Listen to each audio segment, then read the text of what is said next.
এই মামলা যখন চলে আমি সব সাংবাদিকের পায়ে ধরে বলছি, ভাই একটা নিউজ করেন যে কেন আপোষনামা নিয়ে আসলো। আমি আমার সহযোদ্ধা ভাইরা যা মানে যা বাইরে আমার জন্য যা করছে তার জন্য অত্যন্ত ধন্যবাদ।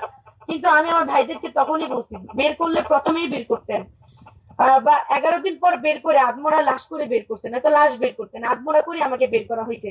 ওই 11 দিন আমার কাছে ওই জেলটা ছিল টর্চার সেল। এক কথা আমি এতটুকুই বলবো, আজ যে সাংবাদিক এত সাংবাদিক আসছে একটাবার আমাদের কথা শোনার জন্য, এই মামলা যখন চলে আমি সব সাংবাদিকের পায়ে ধরে বলছি, ভাই একটা নিউজ করেন যে কেন আপোষনামা নিয়ে আসলো। আপনাদের মনে কি প্রশ্ন জাগে নাই?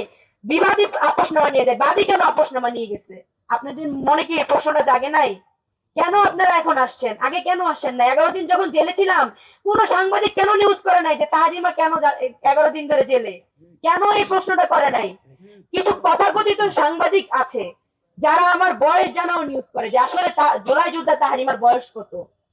তারা নিউজ করে যে আমি নাকি সময় টিভির মতো এত এত বড় একটা চ্যানেল কিভাবে নিউজ করলো যে আমি এই দুর্জয়কে হানি ট্র্যাপ করে ওখানে নিয়ে গিয়ে ওকে ওকে ওর থেকে টাকা নিয়ে ওকে রাস্তায় ছেড়ে দিয়েছি চৌরাস্তায় ছেড়ে দিয়ে আসছি।